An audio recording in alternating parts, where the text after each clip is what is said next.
Salut à tous et bienvenue sur Radio Diagonale, votre web radio 100% rouge et blanche, et bienvenue pour un Club Mounégou spécial, un Club Mounégou spécial crise même à Monaco, tout fout le camp. Nous avons ce soir vos chroniqueurs habituels, Adrien et Romain. Bonsoir messieurs. Salut les gars, très heureux de participer à ce deuxième spécial coach de la saison, je me réjouis. Ouais. Salut Damien, par contre moi c'est Rome. Oui, pardon. J'y tiens beaucoup. Voilà. J'y tiens énormément. Oui, d'autant plus que ce soir, en plus, nous avons un invité de marque qui porte le même prénom que toi, Romain Molina. Donc, Romain, bienvenue à toi, bienvenue sur notre antenne. Et merci pour l'invitation. Donc, Romain Molina, on te présente un petit peu. Tu es journaliste d'investigation, on peut le dire comme ça, dans le football. Ouais. Le Élise du Seine. Non, moi le off, je le balance. Je suis dans ma niche.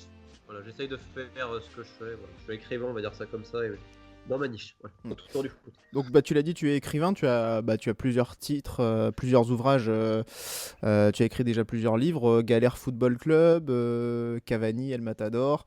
Unai Emery également, et puis surtout récemment, il est sorti il y a quelques mois, La Mano Negra.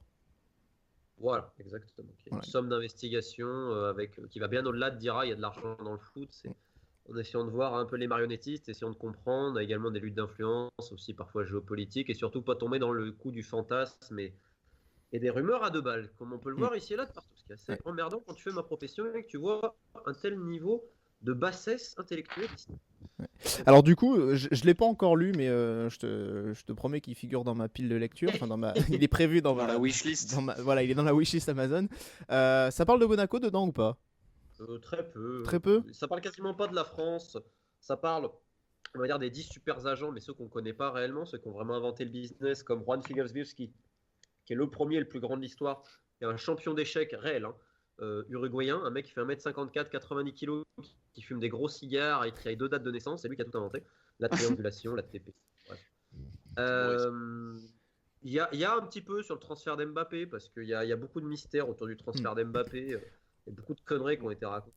C'est là où en plus on t'a un petit peu plus découvert, on va dire, en tout cas dans la sphère des supporters monégasques, puisque tu avais sorti 2-3 vidéos là-dessus l'été dernier, enfin l'été 2017, sur le transfert, sur l'influence Pini-Zahavi, et peut-être même en plus, pour aller plus loin, un contexte géopolitique Russie-Qatar qui pouvait aussi être favorable. C'est absolu, parce que tu n'as aucun moyen de le savoir, parce que percer déjà le mystère d'un... C'est pas un oligarque, les oligarques, c'est ceux, pour moi, dans les années 90 qui ont fait fortune, et lui, ça a été un peu plus long, parce que je rappelle quand dans le milieu des années 90, il a été emprisonné injustement pour un meurtre qu'il n'avait pas commis. Il a passé 10 mois dans une prison, j'avais perdu le nom de la prison, bon bref. Mais déjà connaître l'univers d'un milliardaire qui est d'un autre pays qui ne parle pas ta langue, c'est déjà pas facile, et surtout un mec qui cultive autant le secret et le fantasme. Donc le souci, c'est que ça me fait marrer de voir des gars, des pseudo-insiders, t'as l'impression qu'ils connaissent la vie de Dimitri Bolobiev ou de Roman Abramovich. Il y en a beaucoup en plus. Ou de Pini-Zahavi. Moi, Pini-Zahavi, j'ai fait une interview de lui, on parle de temps en temps par WhatsApp, et bon, le premier truc que je lui ai demandé, un des premiers, c'est un visa qu'il a obtenu en 1980 pour l'URSS. À l'époque, l'URSS a fait une rupture des relations diplomatiques suite à la guerre des 6 jours avec Israël, et lui, c'est un des premiers citoyens israéliens à obtenir le visa là-bas. Et ensuite, c'est lui qui va être l'architecte de l'avenue du Dynamo Kiev en Israël en 89, qui va marquer plus ou moins la fin du boycott entre les deux États. Donc, d'où ma réflexion que quand tu es l'architecte de la fin du boycott entre deux États aussi puissants, c'est que politiquement, tu pèses un peu dans le game. Donc après, gérer les transferts, bon. Voilà. Et puis, il t'a dit aussi de faire attention à ce que tu allais écrire, je crois. Je te conseille de bien faire attention à ce que tu vas écrire. Mais tu vois, c'est gentil. Je pousse un petit peu, tu vois, je le taquine un peu, mais c'est marrant, c'est des parties de poker qu'on fait de temps en temps. Et est-ce qu'il y a des petits dossiers aussi dans ton livre sur Fali Ramadani ? Oh, grande défalie, mais lui c'est folklorique, lui. Enfin, folklorique. Ça dépend ce qu'on se rappelle à folklorique, quoi. Les procès, enfin bon. Écoute, Fali Ramadani, ce sera le plus grand super agent quand Pini-Zahavi sera plus là, j'en suis sûr et certain. Il a placé Jovetic d'ailleurs à Monaco. Voilà, c'est l'agent de Jovetic, exactement. Et Jovetic, par exemple, c'est un mec qui a une super hygiène de vie, mais qui est tout le temps blessé. C'est un peu comme Pastore.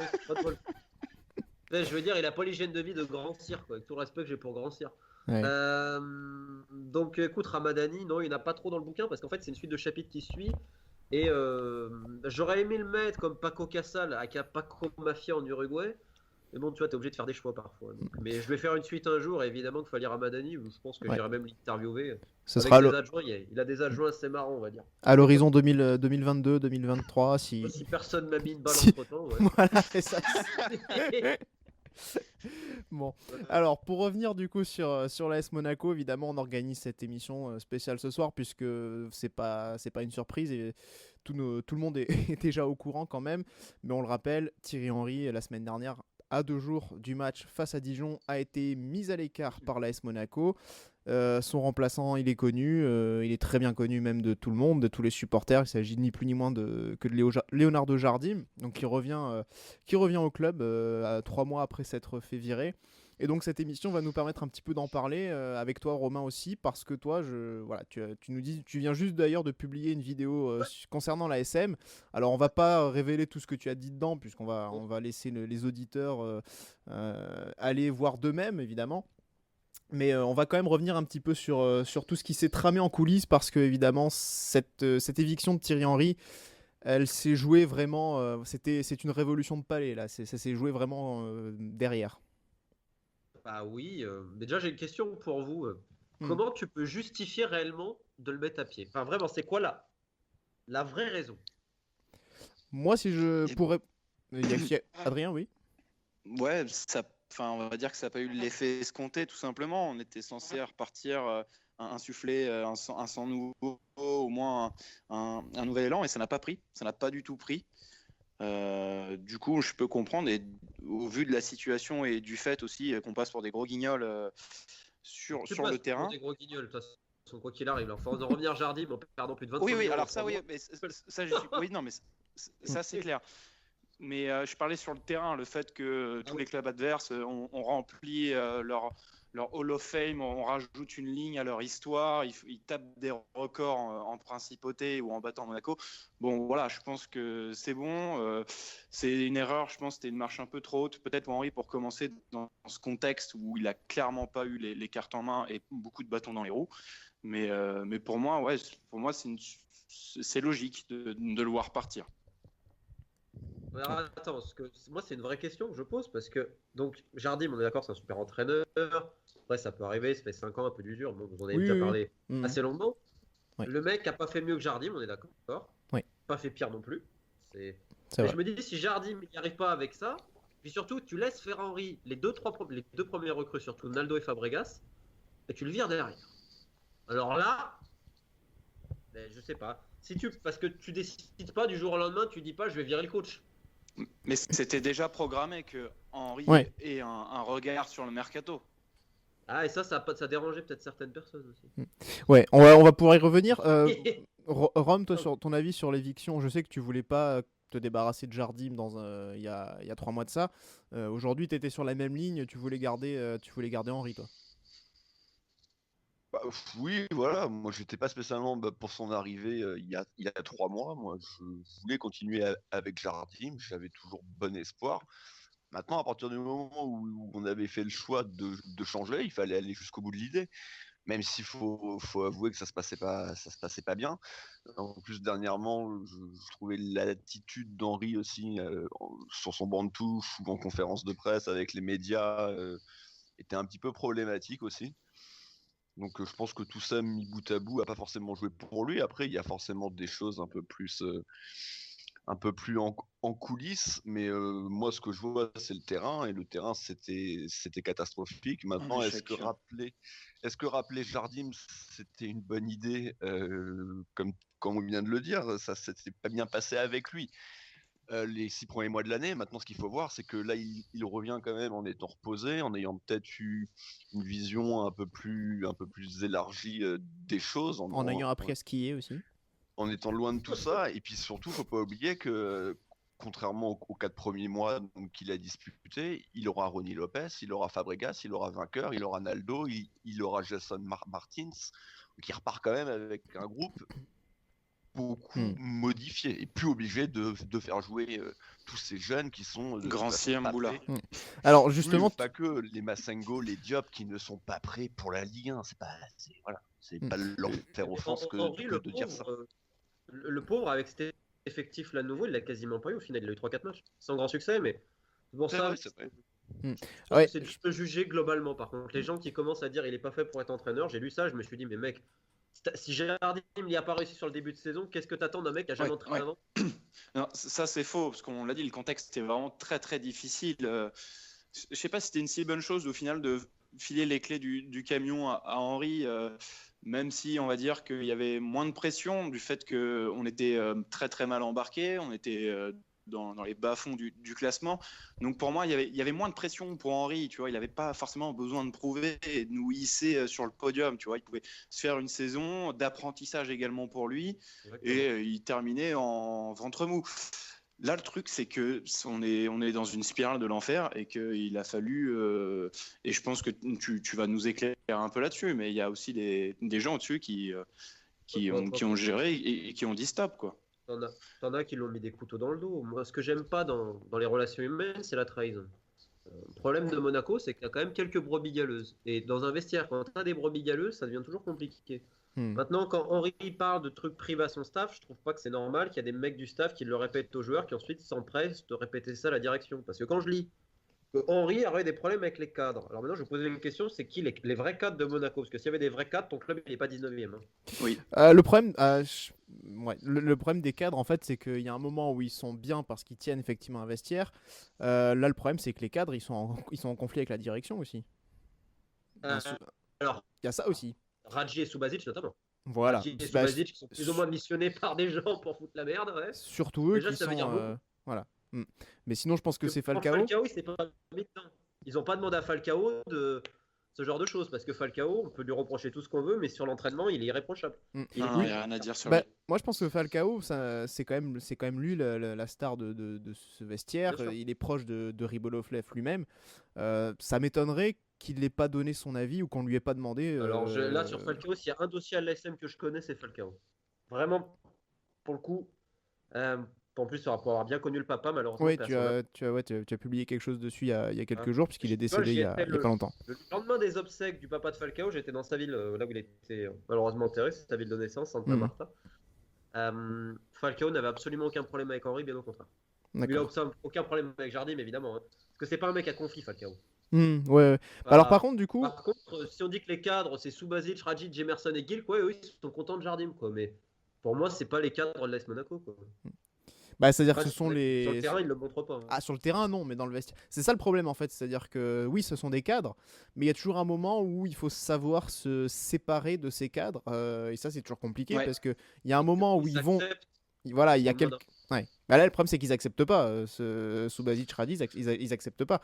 Parce qu'il y a 3 ans, c'est très bien. Ils étaient au niveau encore. Ils tenaient bien. Ils pouvaient tenir l'équipe, le collectif aussi. Maintenant, ils sont vieillissants, ils sont plus au niveau, sauf qu'eux, ils acceptent pas de lâcher. Quand on leur fait partir, en plus, par exemple, je sais quand Dirar est parti, ils ont tiré la gueule aussi. Donc, c'est-à-dire qu'ils se sentaient un peu affaiblis. Donc après, ça peut vite devenir des pommes pourries hein, dans un vestiaire, les cadres.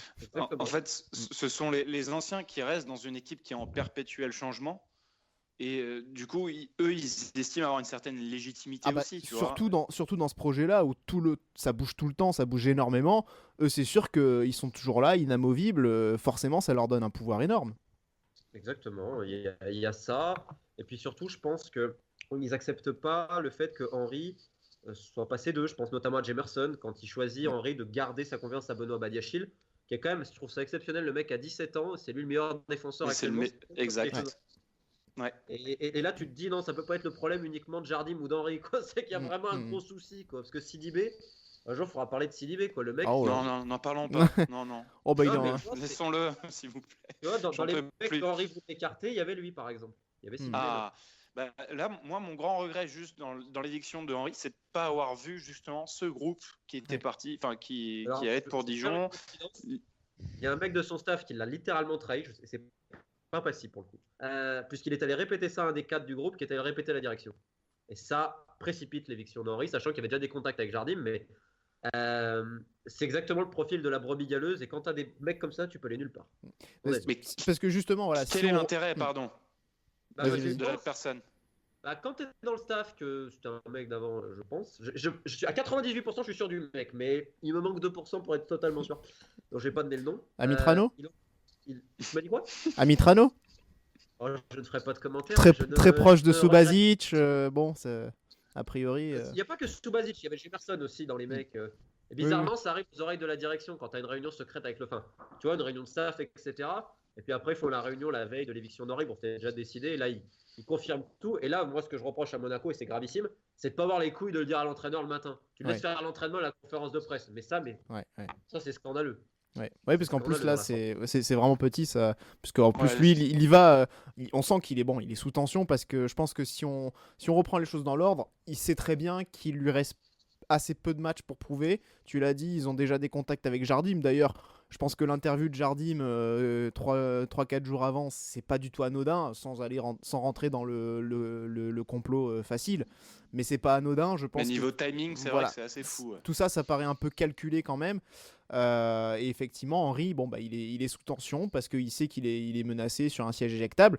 Mais il y va en conférence de presse avec la conviction qu'il va aller à Dijon, qu'il va aller entraîner, il va aller coacher cette équipe et en faisant des choix forts. Clairement, ça c'est clair et net. Ouais, c'est dommage. Peut-être que ça arrive un peu tard aussi, mais j'aurais bien aimé voir ça. Je trouve quand même que la timing, comme tu dis, est assez marrant. Maintenant, il y a la vraie question aussi que je vais poser parce que on peut lui mettre plusieurs raisons à Henry, mais par exemple, aujourd'hui, si Garcia il l'éjecte de l'OM, je pense qu'il y aurait plus de raisons d'éjecter Garcia de l'OM que d'avoir éjecté Henry après 3 mois à Monaco, tu vois. Donc, je sais pas, je suis assez curieux et je pense que sur les transferts, il y a aussi beaucoup à dire. Alors, Que le fait que tu fais pas de business avec Thierry Henry comme facilement, parce que c'est quand même un mec droit là-dessus. Il a beaucoup de défauts, je pense. Il a fait des erreurs, on est tous d'accord.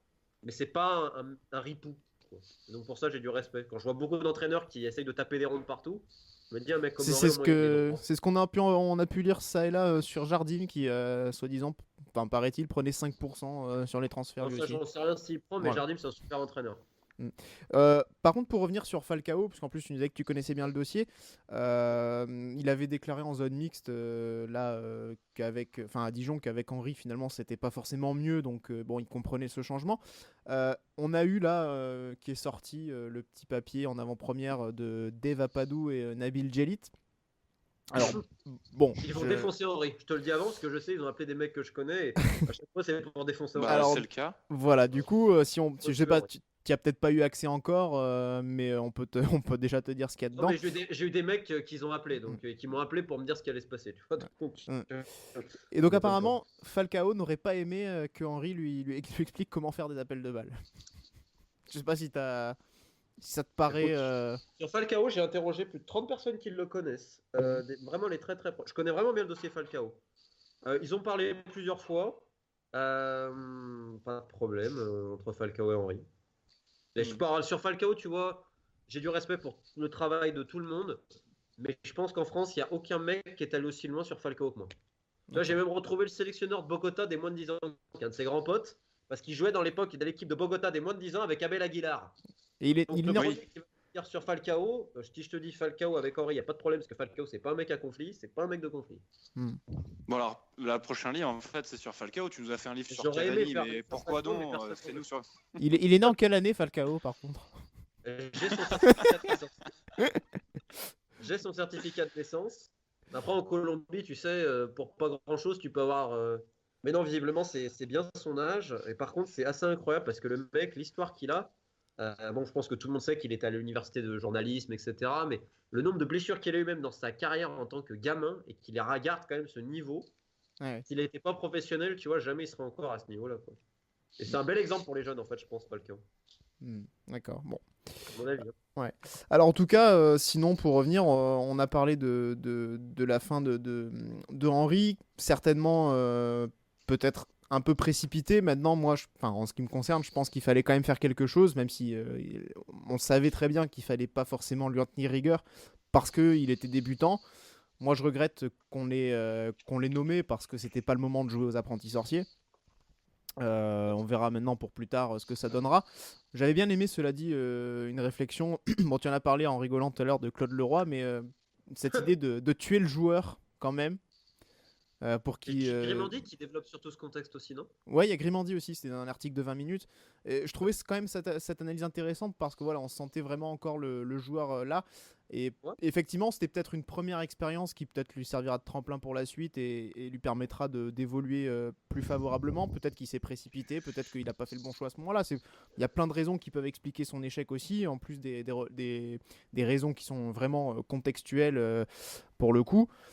Mais voilà, je pense que pour moi, il était pas encore capable, il n'était pas capable de sauver cette équipe, il n'était Donc, pas capable d'imprimer sa on- patte vraiment sur cette équipe, et mentalement surtout, c'était tellement fragile, c'était... Voilà, je sais, donc on en reviendrait peut-être aux vrais coupables, qui seraient donc les mecs qui l'ont mis là. et qui a Et les plaidé mecs, coupable. soit Jardim, Henry, Jardim, tu vois. C'est peut-être ça les vrais coupables. Ouais, et qui a plaidé coupable d'ailleurs. Alors même si après nous, évidemment, on est, depuis tout ce temps, on est quand même plus naïf hein, sur Vassiliev, hein, on sait que c'est un diplomate, Ah, il donc est bon, hein. il est super fort. Un as de la com, ouais. Ah, il est super fort parce que dès qu'il parle, j'ai envie de le croire. Mais c'est terrible, mais je me dis, ce mec-là, il est sincère. Tu vois, il est très fort. Il y a 2 places qui trembleraient pas du menton, hein. Ouais. Donc voilà, il a dit, je suis prêt à en déclarer que j'emporte la pleine responsabilité. On a fait des erreurs, vendu trop de joueurs importants. Voilà, la décision du licenciement même de Jardim, pour lui, c'était une erreur. Enfin, en tout cas, il a pris la décision trop prématurément. Donc, il fait son mea culpa, hein, réellement. Maintenant, est-ce que...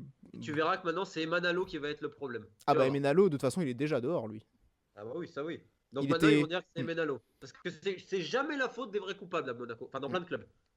C'est génial. Mais Ça. et de toute façon, on savait qu'il il y avait eu un repas entre Vassiliev et Jardim et Georges Mendes, bien sûr, parce que il est toujours là, lui. Ah bah. Ouais, ils sont, bah, de toute façon, il est très proche de Vadim, ça on le sait, ils sont amis. Mais Emenalo n'était pas là, où il est arrivé au dessert. C'est Finalement, lui qui a ramené le vin, tu sais. Et Ouais. apparemment, il a payé l'addition. ouais, c'est ça, en fait, il est venu juste pour payer l'addition, les pots cassés, et puis voilà, il s'en va. Ah non, Georges, il paye toujours l'addition. Alors là, attention. Ah. Jardim, il paiera jamais la note. Ah, mais ça, par contre, c'est sûr peut-être- que non. Même un café, Jardim, je crois que le café, tu te le payes, hein. Ouais, c'est ce qu'on avait entendu de lui. Ouais. Ouais, c'est vrai. Il est près de ses sous. Mais voilà. Henri Emenalo qui donc a priori devrait être le prochain. Non, Monaco recherche un directeur sportif, je te confirme. Alors oui, du coup dans l'équipe il disait que il cherchait pas, mais qu'on a quand même évoqué la piste Campos qui En plus, il s'entend pas avec Jardim. Donc à moins que Mendes, il est capable de les réconcilier tous les deux. c'est vraiment froid entre les deux. Bah, en fait, Parce en fait, que j'ai Campos, l'impression- il a à peu près savonné la planche à tous les entraîneurs avec qui il a bossé. Donc, tu vois, enfin, Campos, si tu prends Campos, honnêtement, c'est tu fais rentrer le loup dans la bergerie encore, hein. Ouais, décidément, il y a beaucoup de loups autour de autour de la turbie, je crois. Mais en tout cas, bah, du coup, il y a un vrai problème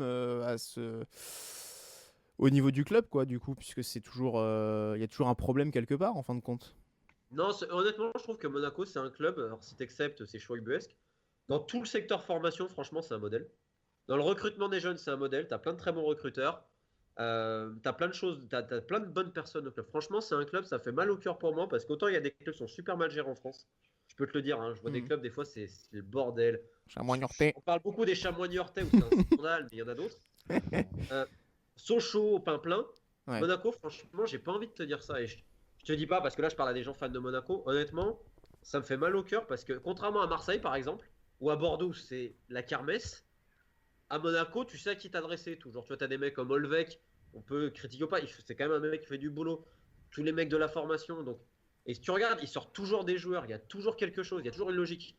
Moi, quand même, quand Monaco est allé chercher un mec comme Cordon, c'était une pointure et pas grand monde connaissait, tu vois, entre guillemets, dans le grand public. Ouais. Et Cordon, c'est une vraie pointure qui, pour moi, depuis que Cordon est parti, ça fait mal parce qu'il faisait le liant.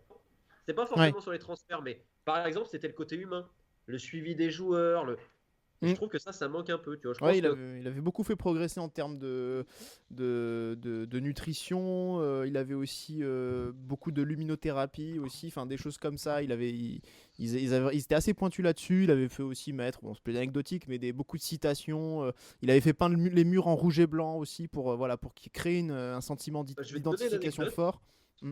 Ouais. Sur Cordon, mais tous les joueurs prêtés à l'époque à Monaco, tous les mois ils faisaient un point, tous les 2 mois. Ouais. Depuis qu'il est parti, plus personne ne le fait. Tu vois, c'est-à-dire que c'est quelqu'un, qui s'occupe de toutes les composantes du club. Et tu as des gens vraiment formidables dans ce club. Donc c'est pour ça, je te dis, pour avoir enquêté sur beaucoup d'autres pratiques et d'autres clubs, je trouve que Monaco, globalement, le fonctionnement est pas trop mal. C'est juste que là, on peut aussi se poser des questions sur Bruno Scropetta. Qu'est-ce qu'il fait exactement? Ah, C'est- lui, c'est. Non, bah lui, vaut mieux pas en parler parce que bon, c'est. C'est. Voilà. Donc, mais bon, c'est pour ça, ça me fait un peu mal au cœur quand même pour Monaco, ce qui vous arrive Ouais. actuellement. Mais du coup, par exemple, puisqu'on peut reparler d'Emenalo, son rôle actuellement, ça a été quoi du coup cette année? Enfin, sur le recrutement, sur quelle a été son importance réellement? Bah, c'est ce que tout le monde se pose, que personne ne sait réellement. Alors, le jeune de Chelsea, Ponzo, oui, c'est lui. Mhm. Mais le reste, parce que quand même à Monaco, même Cordon à l'époque, hein, c'est pas lui qui faisait vraiment les transferts, c'était Vadim. Hein. Ouais. Vadim, c'est.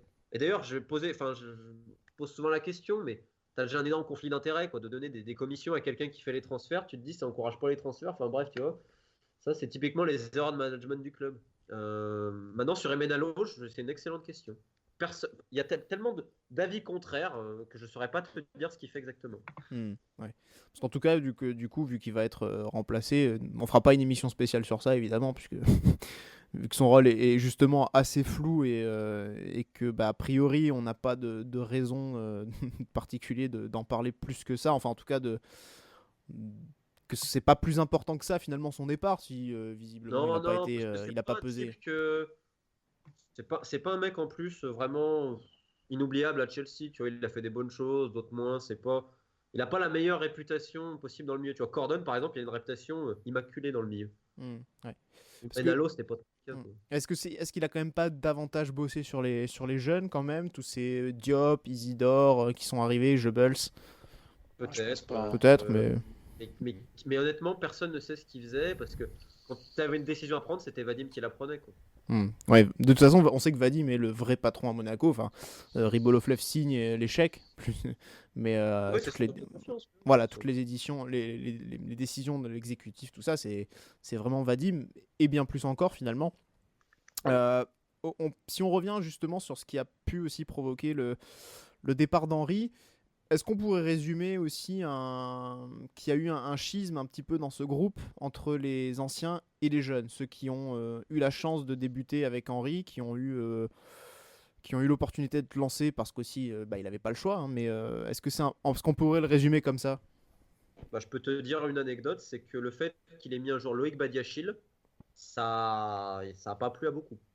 Loïc Badiachil qui vous qualifie quelque part en coupe quand même. Les gardiens, oui. Bah c'est vraiment pas passé auprès de pas mal de personnes, puisque et d'ailleurs Jardim, la première chose qu'il lui a dit, c'est tu dégages, on n'a pas besoin de toi. D'accord. Donc, je peux te dire que Loïc Badiachil ne jouera évidemment jamais. Maintenant, Benoît Badiachil, je vois pas comment il peut retourner sur le banc là, actuellement. Il n'y était pas, Badiachil. Enfin, on sait que quand Jardim était là, c'était souvent Sedoussi qui était préféré comme troisième choix, quoi. Exactement. C'était Sedoussi. Et Amritano préfère Sedoussi, tout le monde préfère Sedoussi. Bon, chacun son avis. Oui, ça Mais ça avait fait ouais. beaucoup parler de Loïc Badiachil que Henry le mette, etc. Je sais que ça, il y en a beaucoup qui l'ont entre guillemets voulu. C'est Quel quel est le problème entre guillemets? Enfin, je veux dire, est-ce qu'il est. Sedoussi, il a eu des mots avec Amritano, je crois que c'est ça le souci. Il y a eu un problème un jour. Ah. Puisque c'est un mec qui a la langue bien pendue, qui dit ce qu'il pense, et donc forcément, c'est pas un planqué comme d'autres. Il mieux vaut un Loïc Badiachil qu'un Samuel Grand-Cyr ou des mecs comme ça, si tu veux mon humble avis. Bah, Grand-Cyr, il est parti, donc au moins. Bah, Grand-Cyr, c'est Henry qui. Moi, je te donne une anecdote qui est véridique. Quand il se fait expulser pour les matchs d'Henry à Strasbourg au bout de la première minute quand il rentre en deuxième période. Ouais, c'est vrai. Le mec qui rentre, il a la lumineuse idée de se dire je vais me mettre une énorme mine en boîte, tu vois. Et le lendemain, il appelle le club en disant qu'il est malade. Non, c'est juste qu'il avait la gueule de bois. Bah, tu sais, quand je pense que le staff apprend ça, que le mec va pas à l'entraînement parce que le mec est complètement torché, je suis pas persuadé que ça plaît plus attirant. Henry, Ah non, ça, je pense pas. Bah, ça devrait donc, plaire après, là, c'est la faute de qui? Il est dur avec les jeunes, Henry? Ou c'est la faute à Grand-Cyr? Et Grand-Cyr, tu te renseignes, tu vois, c'est là l'erreur du club et de Vadim. C'est à force de se mêler de tout et de pas laisser les gens bosser. Tu te renseignes un peu, tu sais qu'à 3, le mec, c'est un fêtard pas possible. Est-ce que c'est une bonne idée de l'amener à Monaco vu le contexte? Non. Ouais, surtout qu'à 3, les boîtes de nuit, ça doit pas être non plus. Ouais, mais voilà, et à Monaco, c'est quand même un contexte très tranquille. Faut un certain profil de joueur peut réussir. C'est vrai. Est-ce que lui, il avait le profil? Pas du tout mentalement. Est-ce qu'on le prend? Bah oui. Oh, d'accord. Ouais, donc énormément d'erreurs de toute façon. Ouais. Bah, tout le monde l'a vu, alors qu'il y a quand même, je pense que des mecs comme Navarro, dans quelques années, tout le monde en parlera, tu vois. Je pense que ça, c'est un super recrutement. Tout le monde dit que c'est vraiment un phénomène. Donc j'espère pour lui. C'est pour ça qu'il y a quand même de bonnes choses aussi dans ce que vous avez fait dans le recrutement jeune sur pas mal de mecs. Même Ouais. Golovin, je pense que c'est une mauvaise idée. Puis C'est juste que, je pense ouais. que Golovin dans un collectif qui tournerait. Voilà, c'est ça. Il faut que ce soit dans une équipe qui tourne, une équipe rodée. Voilà. Mais t'as de bonnes choses aussi qui sont faites. C'est pour ça que leur tomber dessus, ça t'arrive une saison cata. Puis en plus, vous avez pas de bol quand même. Faut quand même. L'année dernière, je trouve que vous avez beaucoup de réussite quand même. Chaque fois, les circonstances étaient pour vous. Cette année, là, honnêtement, depuis le début de saison, j'ai l'impression. Tu prends Falcao, le match qu'il fait à Saint-Etienne, je crois qu'il l'a jamais fait de sa carrière. Ouais. Mais c'est vrai que si on doit comparer juste la force de caractère de l'équipe par rapport à la saison dernière, bon, j'enlève Fabinho dans la comparaison, qui pour moi était le joueur excellent. Tu remarques la saison dernière, combien de fois, c'est vrai, on a su retourner des scores. Je me souviens d'un match à domicile contre Lyon, Louis II, où on est à 10 contre 11 pendant plus d'une mi-temps et on revient, on inverse la vapeur, on va même gagner le match. Là, cette année, impossible de renverser un score, impossible de remporter un match après avoir été mené. On gagne déjà pas un match quand on mène. Bah, quels sont les mecs de caractère que vous avez dans le club, enfin, qui ont, on va dire, au moins de l'amour propre et de la dignité? Bah, à part Qui ont- Falcao. qui ont en plus, qui se cachent. Falcao. Ouais, Falcao, ouais. Voilà. Bah, Badiachil derrière, je pense, vu son application, ouais. Il a 17 ans. Pourtant, ouais. Oui, non, mais c'est clair. Un mec du club, un mec du cru aussi. Bon, on a vu les larmes contre Dijon, ok. On va pas nous acheter avec des larmes, mais pourtant Falcao, je pense pas mal. qu'il en avait ras le cul. Je pense que moi, ça m'a fait de la peine parce que je me dis, le gamin, tu vois qu'il a tout donné, tu prends. On peut pas dire qu'il fait du cinéma quand après un match comme ça, c'est les émotions. Non. Et moi, je pense que ça fait de la peine un peu aussi. À 17 ans, on triche pas comme ça. Enfin, on n'est pas. Oui. Non, puis c'est un bon gamin. C'est un bon gamin. Oui, je pense. Les formateurs te le diront. C'est pas- Mais tu vois, pour autant, les supporters monégasques, ils ont un peu aussi des fois une dent contre Falcao, qui est bien souvent malade, qui apparemment choisissait ses matchs, qui Pour le préférait Avant la Coupe du préserver- Monde, oui, ça c'est clair. ouais. Oui. Pour le mondial, bien sûr qu'il s'est préservé parce qu'il avait la phobie de le louper. Il faut imaginer que c'est un gamin. Enfin, un gamin. Quand il était jeune en Colombie, imaginez que l'équipe qui a joué les mondiales de 90 et 94, c'était les seules choses après positives de ce pays-là. Il a grandi avec cette génération-là. Tu prends tout Colombien de son époque, la Coupe du Monde, c'est un rapport mais inimaginable. Moi, je te dis, je suis allé en Colombie il n'y a pas longtemps, sa ville de naissance, etc. Mais quand il va là-bas, imagine qu'il doit mettre des perruques et des lunettes pour sortir, tellement c'est. Il est capitaine de son pays. Il a jamais, enfin, il l'avait dit au club. Il sent le moindre truc, il a eu la phobie de louper le mondial, vu qu'il l'avait loupé le dernier. Ouais. Mais je comprends certains supporters, mais de l'autre côté, je me mets à sa place. Et même si nous on se met à sa place, on aurait fait quoi? Inconsciemment, on aurait sans doute C'est fait dur, pareil, peut-être. Ouais. Mais je sais que ça avait un petit peu agacé la direction aussi. Bah, bien sûr, En fin de je comprends, saison. il avait peut-être un peu D'ailleurs- abusé. D'ailleurs, Dans Jardim ce- m'avait dit. voilà. Jardim l'avait dit en fin de saison parce que c'était un petit peu.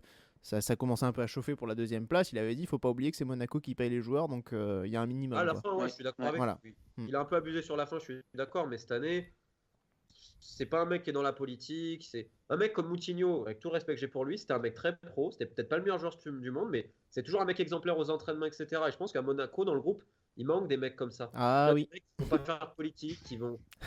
Ah il a oui. pas lancé sur le bon joueur là. Ah oui. Ça Bah, y est, c'est on pas va le avoir plus 5 minutes de spectaculaire, mais Moutinho. il se cache pas quoi. Tillmans, des fois, j'ai l'impression qu'il se cache pour Ah. pas avoir de balle quoi. Ah bah oui, non, Tillmans, ça c'est un autre problème. Et il a le totem, Tillmans. Alors lui, il peut jouer n'importe comment avec Jardim ou Henry, jouer tout le temps. Mais visiblement, il ne l'a plus. Hein. C'est vrai que Jardim, alors- il l'avait par à coup. Hein. Ouais, puis apparemment, là, il l'a plus. Hein. Il chercherait à s'en débarrasser. Hein. Ouais, ils veulent se débarrasser d'Aït Benasser aussi, le club. Hein. Oui, mais Oui. ça en même temps, on voit bien que sur le long terme, c'est pas. Pour la Ligue 2, ça Et pourrait Pelé, suffire, t'en mais. fais quoi? Bah pareil. Si on me dit que Youssef Benasser et Tillmans, ils sont pas bons, Pelé, il est comment? Ah bah il est nul à Pardon, il est nul. Et il a coûté 12 millions. Hein. Ah, Tu mais te dis, ça, putain, bah. là, Ah bah là, de toute façon, on sait très bien d'où ça vient, hein, les combines à Mendes et Vadim. Hein. Barreca, combien?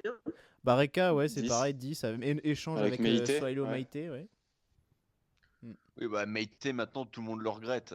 Vous me faites marrer aussi, les gars. Hein. Meïté, tout le monde lui crachait dessus l'année dernière et maintenant, tout le monde dit quelle erreur de l'avoir fait partir. Badiachil, personne ne le voulait au but l'année dernière. Là, il a fait 2 bons matchs. Alors maintenant, c'est le nouveau meilleur gardien de Monaco. Oh non, Et il oh non. faut pas non plus aller trop vite dans les deux sens, quoi. Non, on peut pas. Non, mais si, il y a quand même pas mal de ça, quoi. Ah, mais Moi, bah, oui, parce qu'on est surtout. Bah, il y a beaucoup de supporters, c'est vrai, qui sont sur l'instant. ouais, c'est sur l'instant T. oui, Il je fait sais un bien. bon match, donc c'est Oui, plus compliqué. c'est vrai que. Il y a du C'est vrai qu'on Voilà. voit passer on voit passer des sondages dans la communauté, par exemple sur Twitter. Quel gardien vous aimeriez avoir au cage? Badiachil, Personne il se le voulait il y a un prend, an. il prend 80%, 90% quoi presque. Parce que Ah. voilà, Ouais, en et plus puis il y a puis s'il fait un mauvais match, après, et plus puis personne n'en voudra. Donc, et puis en plus il y a énormément enfin les supporters, il y a ce fantasme aussi du joueur formé Un au joueur club. formé au club. Voilà, Il y a ça cette c'est affection. voilà, Forcément. ça dépasse tout, sans vraiment trop savoir pourquoi, mais voilà, il faut qu'il soit meilleur forcément que les autres déjà. Enfin, il est même meilleur que les autres. Et c'est pareil Pas pour tous les autres que. joueurs, puisque de toute façon, quand ça marche pas, souvent on entend très souvent dire ah ouais, mais je suis sûr que si on met les jeunes, ils sont Ouais, meilleurs que voilà, les c'est pros. ça. Ça c'est Les l'argument, jeunes. la tarte à la crème. Calmez-vous. On les a vus, les jeunes, hein. C'était pareil. Hein. Voilà. Puis c'est Je- pas un service à leur faire en plus. Ah non, non, non, Oui, mais en ça, plus. on sait très bien, ils sont bons, hein. Enfin, il y en a qui sont bons, il y en a qui deviendront très bons plus tard, peut-être aussi. Mais c'est clair que quand c'est pas le moment, c'est pas le moment. Moi, j'aime beaucoup, on a vu des choses très très sympas de Massengo, de Diop. Bon, Badiachil, pour l'instant, c'est prometteur, mais bon, il est dans un contexte difficile et il surnage pas non plus tout le temps. Mais c'est trop jeune. Enfin, ces gamins-là, ils ont besoin d'être encadrés, ils ont besoin de progresser dans une équipe qui tourne aussi pour être incorporés petit à petit. Et tu peux Ce pas que les mettre Jardim comme sait ça. faire. Alors, bah, il a pu le faire avec certains, il a pas pu le faire avec tous. Du coup, il y en a qui vont lâcher des merci Jardim pour Abdou Diallo, merci Jardim pour Saint-Maximin. Quoique Saint-Maximin, on pourra en reparler, mais bon, c'est pas non plus. Il finira pas au Oui, Barça, ce garçon, hein, ça va. Voilà. Non, mais c'est vrai, enfin, je veux dire, Mais oui, Saint-Maximin, mais il fait deux dribbles et derrière, poète. Hein. c'est toujours pareil. Voilà, Abdou Diallo, c'est un très bon exemple. Maintenant, et c'est vrai que ça a l'air de plutôt bien fonctionner pour lui. Oui. Maintenant, ça va, on n'a pas non plus perdu d'Inan Thuram, C'est le- quoi, tu vois. Mais c'est le seul exemple finalement peut-être qu'on a. Vous avez réussi à vendre très cher des Congolos, des mecs comme ça. Des fois, j'admire Monaco. Je me dis putain, mais c'est les Dalton, c'est Joe Dalton, Vadim Vassiliev. Il fait des braquages sur les ventes. Congolo, on arrive à l'avait acheté, moyen. à peu près pareil. Hein, donc, Ouais, on n'a pas gagné 12, d'argent. on l'a. Ouais. Non. Congolo, c'est un miracle. Hein. On l'a Sur fait- Diakabi aussi. Oui, mais apparemment, Congolo, après, quand on l'a prêté l'année dernière en Angleterre, apparemment, il a fait 6 mois très très fort. Donc, Moi, une des plus belles ventes que je retiens, c'est celle d'Emmanuel Rivière quand même. Et Carillo. 10 millions. Ouais, Carillo. 22 millions Carillo, attends. ça, c'est Ouais, dans 22. le... Ouais. Ça, c'est dans le panthéon de Vadim, celui-là. Carillo, on a fait plus 14 quand même, hein, c'est propre. Du coup, juste pour parler un peu niveau transfert, comment ça se passe maintenant que Jardim est de retour? Georges Mendes, il est content là. Mais c'est Vadim qui décide de tout. Jardim, il est pas emmerdant. Ça, c'est vrai, on peut pas lui enlever. Il s'adapte avec les joueurs qu'il a. Et puis, quand il a voulu se mêler du recrutement, c'est quand même lui qui est à l'origine de l'avenue de Rachid Ghezal. Je n'étais pas persuadé. Et à l'époque, il voulait faire signer aussi Gianni Mboula. Oui. Pas persuadé non plus. Non. Donc bon. Maintenant, chacun doit rester à sa place, à mon goût. Un club qui fonctionne bien, bah. Mais il l'a repéré quand même, Thomas Lemar, au tournoi de Toulon. Avec Campos. Voilà, ça compense, non? C'était ensemble. Non, mais Jardim, après, c'est un formidable entraîneur vu ce qu'il a fait. Tout le monde le voit. Maintenant, c'est Vadim qui décide. Le problème, c'est que Vadim, il passe par des mecs. On parle de Mendes, mais il y a une boîte d'agents qui s'appelle Classico Sport Management. Ils sont notamment sur le deal de Nasser Chadli. On pourrait parler de Nasser Chadli aussi. Alors, on va éviter, par contre. Voilà, t'as peut-être évité. Et à la rigueur, tu peux justifier Mendes parce qu'il peut te ramener des offres et tout. Tu peux toujours justifier. Mais que Monaco passe par des mecs comme. Avec tout le respect que j'ai pour Classico pour essayer de vendre des joueurs sans la connaissance des agents des joueurs, là, il va falloir qu'on m'explique le pourquoi. Parce que Classico, c'est qui à l'international? Tu vois? Peut-être que même vous avez peut-être jamais entendu parler. Complètement. Voilà. Bah pourquoi on leur sort des mandats club alors non, ça c'est une vraie question. Donc je la pose à Vadim Vassiliev si un jour il m'écoute. Bah, qu'il explique. Parce que là, s'il arrive à justifier celle-là, c'est le meilleur joueur de poker que je connaisse. D'accord. Bon. Là, pour Mais donner du coup, il y a eu Chadli. Sur Chadli, mais attends, Chadli. Sur Chadli, je comprends pas comment vous pouvez le faire. Parce que le mec, tout le monde sait que voilà, il est en difficulté, etc. Vous le faites et vous faites que des joueurs comme ça. Je comprends pas la logique. Des fois, j'avais l'impression qu'en fait, on improvise et on fait au coup par coup. Parce qu'on dit Monaco dépense pas d'argent, mais c'est faux. Oui, Vous avez dépensé énormément d'argent entre sur les deux derniers mercato d'été, on est pas mal du tout. Ouais. Voilà. Donc, mais c'est beaucoup de jeunes. Après que ça soit mal répertorié, oui. Mais on en revient au même coupable. Hein. Ouais. On va dire que je m'acharne, mais bon. Je sais pas, c'est mon avis après. Maintenant, sur les transferts aujourd'hui, Vadim, Mendes, mais je pense pas que vous avez besoin de faire venir d'autres joueurs. Déjà, il faut dégraisser. Vous avez trop de joueurs sous contrat là, actuellement. Ouais. Ouais, bon, on va en parler puisqu'il y a 70 joueurs sous contrat, là il y en a 40 en ce moment dans l'effectif, il y a 20 joueurs en prêt, enfin C'est pour ça que Melano, il a la flemme de faire des au point, au cas par cas, tous les 2 mois pour faire un point sur les joueurs prêtés. Ça prend trop de temps. Il sait même plus où ils sont, les joueurs. Donc, Ouais. Mais ça te montre qu'il y a un manque de suivi quand même. Ouais, ouais, ouais. Ouais, et puis il y a des joueurs qui Normal. sont en plus prêtés de club en club, là, qui enchaînent. Je pense Gilles Dias qui s'est fait prêter récemment encore, je sais pas où, là, en Angleterre, alors qu'il était à la FIO. Il a fait. Et vous avez fait venir un Sud-Africain aussi cet hiver. Oui, Ouais. Comment il s'appelle-t-il déjà là Des Orlando Des Pirates. Orlando Pirates. Ouais, mais voilà, c'est tout ce qu'on sait. voilà, Ouais, j'ai oublié comment son il nom. Ah Il oui. vaut 1 million, je crois, à peu près. Un jeune Qui attaquant. Ouais, Ouais. un jeune attaquant, j'ai oublié son nom. Déjà. Je vais chercher ça. Bah, on verra ce que ça. Enfin, c'est pas pour tout de suite, pour l'instant, ça va jouer en réserve, tranquillement. Non, mais je pense que c'est un vrai travail de la cellule de recrutement. Donc ça montre quand même qu'il y a des idées quand même à Monaco. Il y a toujours des idées quand même. Par contre, ça, on peut pas. Oui, mais alors par exemple, la cellule de recrutement, il y a des bonnes idées pour les jeunes, mais voilà, ça se plante sur des Tillmans, etc. D'ailleurs, puisqu'on parle de la cellule de Ouais, recrutement, Tillmans, toute l'Europe le voulait. Hein. Honnêtement, toute l'Europe le voulait. Ouais. Sauf que Mm. bon, Il y a entre une le très championnat belle- belge et français, Oui. il y a une petite différence. c'est vrai qu'à ce moment-là, oui. C'est Lyle Foster, voilà, Foster. le Sud-Africain. D'accord. Exactement.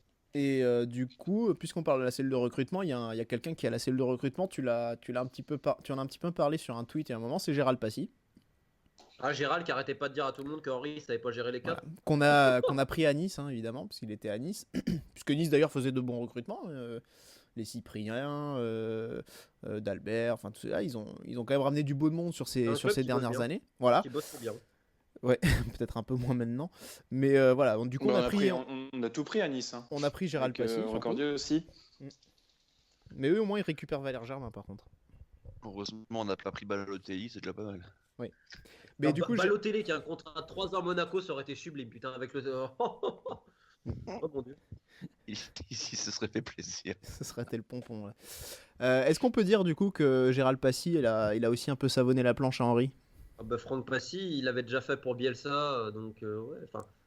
Les Bielsa, les gens qui travaillent avec Bielsa peuvent avoir beaucoup de défauts, mais je pense que tout le monde peut reconnaître que c'est des gens droits. On peut leur reprocher beaucoup de trucs, mais c'est des mecs droits.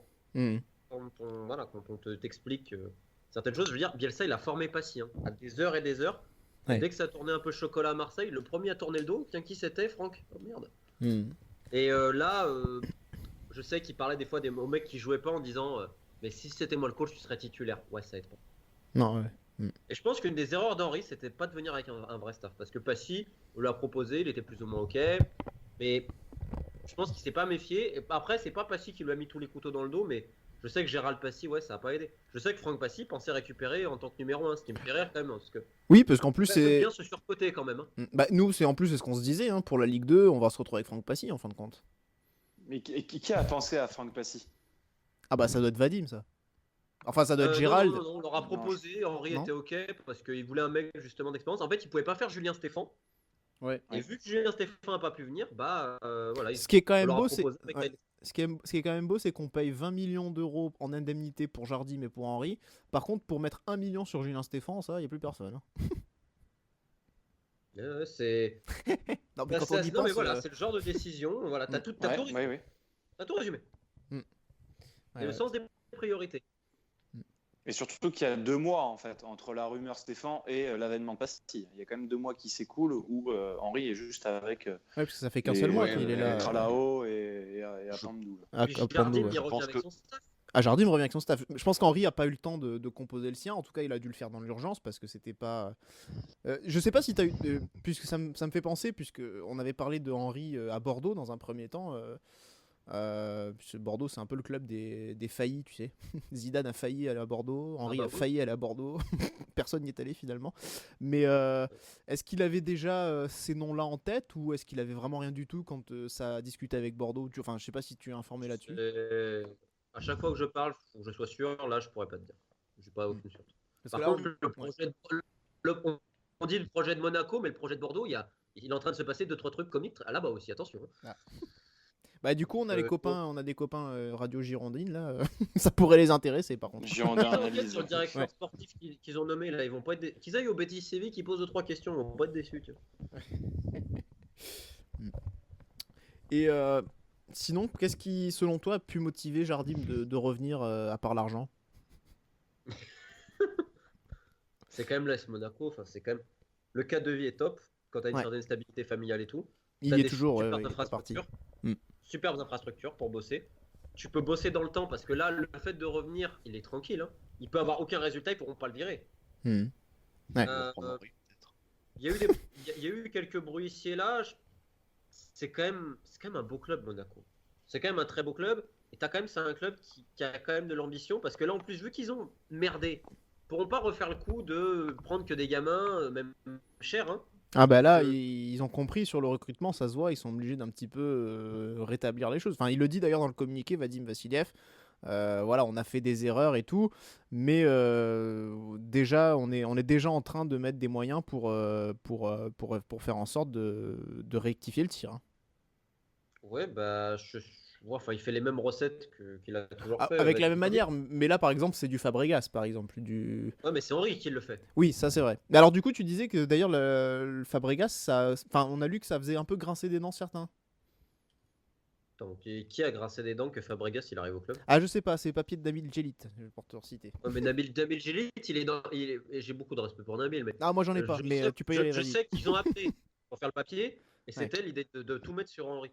Il Ouais. fallait montrer que Henry, il peut pas, alors qu'en plus, comme vous le dites, il a merdé sur des trucs, on est d'accord, mais on peut pas lui mettre un jugement définitif sur sa carrière d'entraîneur. Enfin, ce serait complètement stupide. Hmm. Maintenant, Fabregas, qui peut cracher sur Fabregas? Enfin, franchement, mais Ah bah je sais quand pas, mais est-ce t'as que... Pelé à Oulu, t'as pris Pelé à Oulu l'été Mm, dernier, mm. là tu prends Fabregas, et il y a un seul gars au club qui va sincèrement dire je préfère Pelé à Oulu. Non, mais faut pas prendre les gens pour des cons. Mm. Par contre, le problème, c'est que vous n'avez pas de 6. Non. Vous n'avez aucun pur 6 qui fait le travail de l'ombre. Et ça, William non. Vainqueur, c'est pas non plus un 6. Donc là par contre, je sais que vous avez refusé Jonobi Mikel. Henry était peut-être intéressé, mais ça n'a pas donné suite plus haut. Il y avait Alors, William Pierre- Carvalho à l'intersaison la dernière fois aussi, qui était très proche Ça de fait 3 signer. ans. Lui, Non mais lui que ça c'était dure. encore, oui, mais c'était encore pire parce que là il pouvait être libéré par le sportif Ouais, et mais le ils n'ont pas contexte. voulu. C'était C'était pas assez clair. compliqué au niveau juridique. Ils n'ont pas Ouais. voulu Ouais. se foutre dans cette histoire. Bon, bah, bien malheureusement d'ailleurs. Mais... Parce que vous n'avez pas de 6. Moi, ça me choque. À chaque fois, je me dis, mais ils se sont pas rendus compte que les milieux de terrain sont pas du tout complémentaires? Ouais. Bah, je Puis crois là, que- il faut un 6 aux côtés de Fabregas, ça c'est sûr. Mais bon. Moi, c'est ce que je disais après sur l'émission après le match de Dijon, c'est-à-dire qu'il fallait quelqu'un qui puisse faire le travail de Fabinho, c'est-à-dire couper les actions adverses, être toujours bien placé au bon endroit, au bon moment, faire parfois la faute utile pour endiguer et pour faire redescendre le bloc. Il manque ce jour-là cette intelligence-là dans un collectif pour bien défendre correctement. Quoi. Puis il Et manque aussi pourtant, quelqu'un qu'est-ce avec qu'il a Falcao. pris dans la gueule, Fabinho, l'an dernier? Ah non. Bah, Ah, tu captes pas pour clairement. moi. Non mais clairement. Ah, mais bah oui, mais oui, le si. Fabinho que Si, t'as vu l'an si, dernier, ah oui. c'était un fantôme aussi sur beaucoup de matchs. Ah, Sur un non, tas c'est de faux. matchs. C'est Bah, juste si. que l'équipe commençait également à un peu moins bien tourner et qu'au bout d'un moment, c'est collectif. Arrêtez, Fabregas, depuis qu'il est là, il est nul. Il a fait un match correct contre Marseille, mais tous ces autres rencontres, elles ont été nulles. Parce que le problème, il n'est pas au niveau des joueurs. Enfin, si, il est au niveau des joueurs. Mais c'est pas la qualité intrinsèque des joueurs le problème. Il y a un problème mental, il y a un vrai problème. Ils se liquéfient tous constamment. Mais arrêtez de penser que c'est parce qu'on prend Fabregas que ça va tout changer. Et d'ailleurs, on en a bien la preuve. Martin, ça risque d'être pareil, alors que c'est certainement un joueur avec beaucoup de qualité. Mais Ouais, je pense aussi, si je peux me permettre sur Fabregas, que Fabregas, si t'as pas une équipe avec de l'intelligence de jeu, il est nul. Parce que Fabregas, il a besoin de mouvement. Et le problème, Ouais, mais quand je bon, vois Monaco, entre lui c'est qui a que beaucoup besoin de joueurs arrivent. mouvement, Là, c'était Tielemans quand- qui a besoin de jouer avec 3 mégastars autour de lui. Enfin bon, au bout d'un moment, les Non, mais gars. juste des mecs qui bougent. Moutinho c'était pareil, il avait besoin de mecs qui bougent autour de lui. C'est. Bah non, il avait juste besoin d'avoir ses défenseurs derrière pour leur donner le ballon. Non monsieur, non monsieur. je n'accepte pas ça. Vous Mais retire. Fabinho et Moutinho sont plus là quand même. Hein. Non, et ça fait mal. Voilà. Et Évidemment que c'est une ça se énorme voit. perte. Et que les deux n'ont pas été remplacés. Et Bah, du coup, Fabregas est là, Moutinho dans le profil Fabregas, mais voilà. Mais il manque quelqu'un pour remplacer de toute façon Fabinho. Ça c'est clair et net. Après, je pense que là, l'erreur de Monaco aussi, là, il y a une vraie erreur, c'est de se dire on a besoin de recruter. Et ils empilent les joueurs Ouais. avec des contrats à longue durée. Et je pense qu'à long terme, c'est catastrophique aussi. Oui, et c'est ce qui a un peu mené à notre perte aussi lors de la dernière descente. On avait un nombre de joueurs. Enfin, c'était pas les mêmes. Georgie Welcome. Oh, c'est vrai que- Moussa Mazou. Le Bon, pêcheur Adrien, du Honduras. Adrien, je suis d'accord avec toi, mais c'était pas les mêmes intrinsèquement, individuellement. Non, bah non. Excusez-moi, tu regardes le groupe Les 30, encore une fois, c'est 30 internationaux. Ou des futurs internationaux. Donc c'est pas... Mais Georgie Welcome est international. Vous êtes sévère Oui. là, monsieur. Oui, c'est pas faux. Attends, Georgie Welcome, il joue encore. Il joue à Belize. Ah oui. Belmopan Bandits. Putain. Putain, ouais. Bon, bah j'ai rien dit alors. Il Il était joue chez les bandits de Belmopan. C'est beau quand même. Et il a mis 2 buts à Monaco quand même. Vous êtes mauvaise langue. Ouais. Rennes et Saint-Étienne. Tu t'en souviens Ah, encore, ça- Adrien. Mon dieu. Mais en plus, il avait des stats nuls. Georgie Welcome, là, je suis en train de regarder. C'était une cata. Il a Bah. même pas mis 40 buts au Honduras en plus de 100 matchs. Merde. Alors, faut dire que l'Honduras, ils ont pas dû mettre beaucoup de buts en tout aussi. Hein. Ah, ils ont des bons joueurs quand même, mais en championnat. Merde. Bah, c'est vrai que vous n'avez pas des Georgie Welcome, mais. Oui, non, quand même. Pareil aussi, c'est- j'ai on pas peut- parlé d'un truc, mais le médical à Monaco, c'est comment? À un moment donné, on va peut-être se poser des questions, non? Je sais pas. Ah, bah ça fait un moment. Bah, c'est le médical était un peu renforcé il y a pas longtemps. Hein. Ils ont fait quelques ajustements, justement. Ouais. Non, parce que cette année, il s'est passé quoi pour avoir. Attends, vous avez eu 17 blessés à un moment donné? Bah, il y a 15, 16 à un moment donné, quelque chose comme ça. Après, bah, c'est marrant parce que du coup, beaucoup pointent du doigt la préparation de Jardim. Préparation avec ballon, etc. Nani nana, c'est pas assez exigeant. Du coup, les joueurs sont pas au point physiquement. Bon, après lui, il s'en est justifié là dans l'équipe en disant que la préparation, là, Rome peut-être peut nous en dire puisque c'est lui le coach sportif dans l'histoire, qui boit et qui fume. Mais Jardim a dit en un mois la préparation, voilà, elle peut être corrigée, rectifiée quoi. Je sais pas si. Mais surtout, il avait pris par exemple la saison à 60 matchs en 2016-2017 où au final l'équipe a tenu et tout le monde disait qu'ils allaient craquer. Et puis, Oui, alors que le groupe était assez resserré. Non, de toute façon, la prépa, elle n'a pas été bonne dans l'absolu. En tout cas, elle est particulière. Jardim a sa manière de faire. En l'occurrence, ça s'était bien passé et forcément, on est obligé de constater que ça s'est mal passé cette année. Après, il y a aussi une loi des séries et la loi des séries, elle est vachement psychologique pour les joueurs. Quand tu commences à voir tous les mecs autour de toi se blesser, toi, sans t'en rendre compte, tu commences toi-même à faire une fixation sur ça et c'est la meilleure solution pour toi-même te blesser. C'est pas que basé sur le physique, c'est psychologique. Et d'ailleurs, le gros problème de cette équipe, encore une fois, même au niveau du football, est psychologique. Et le psychologique, c'est le plus important. Moi, on peut me parler de technique, on peut parler de tactique, de physique, de tout ce que vous voulez. Le plus important dans n'importe quel sport à haut niveau, c'est la tête. Et si la tête suit pas, tu joues mal. T'es pas bien placé, donc tactiquement, t'es à la rue et tu te blesses. Les blessures sont également liées à la tête. Et tant qu'on n'arrivera pas à régler ce problème dans la tête, qui est très compliqué à régler, d'ailleurs il y a eu Bob Tari là, qui est arrivé il y a un mois, bon, bah, visiblement ça n'a pas l'air bien efficace non plus. Les joueurs vont continuer de se blesser et les joueurs vont continuer d'être des fantômes sur le terrain alors que c'est pas des fantômes. Et c'est merde, on les a vus bons. Et même les petits jeunes, c'est peut-être un peu tôt pour les lancer, mais il y en a quand même un bon paquet. On peut avoir de bonnes espérances en eux. Mais le problème, c'est que là, tout se goupille mal, tout est dans le mauvais sens et tout vient de la tête. Après, une question, est-ce que justement le fait que les joueurs voient que certains n'ont rien à cirer, que la gestion est un peu parfois énigmatique, puis il y a un contexte littéralement de vacances. Moi, je te dis, Sidibé, il le dit tout le temps, moi je suis en vacances. Ah oui. Et je pense que là, il y a une erreur sur le profil psychologique, c'est que regarde le vestiaire, on revient à ce qu'on disait aussi, le problème mental, les capacités mentales des joueurs. Les mecs qui se disent, bon, je suis pas en vacances, je vais travailler, etc. Et quand tu vois, je reviens sur ce que je disais au début sur les 10 cadres, quand ils ne sont pas là pour pas forcément sur le terrain, mais tous les jours à l'entraînement, d'être des bons mecs et tout, moi je pense que tout ce qui se passe autour du club a une vraie influence psychologiquement et les mecs se disent, mais pourquoi je vais me casser le cul, quoi. Quand tu vois ce que fait Vadim et tout ça, est-ce que tu penses que les joueurs ont envie de se casser le cul? Non, Non. bah de sources sûres, enfin c'est de CDB qui le dit lui-même en Oui. off, ça je le sais. Il a dit que de perdre tous les joueurs ça l'emmerdait, de jouer avec des gamins ça l'emmerdait clairement. Hein. Oui, parce qu'il a Eh pas oui. réussi à partir, mais si personne le voulait, il y a peut-être pas raison. Ah oui, ça aussi, oui, c'est sûr. Bah déjà en plus Des raisons fragilisé par aussi. son genou aussi, avec sa blessure avant le mondial. Et Et puis le après, fait. c'est l'effet de groupe. Et ça, c'est la particularité des sports collectifs. Dès que tu commences dès qu'un vestiaire commence un petit peu à battre de l'aile et que ça vient en plus des cadres, entre guillemets, ou en tout cas de ceux qui, il n'y a pas si longtemps que ça, pourtant étaient des moteurs, quand eux, ils commencent à avoir des petits soucis avec la direction, en dehors du terrain, etc.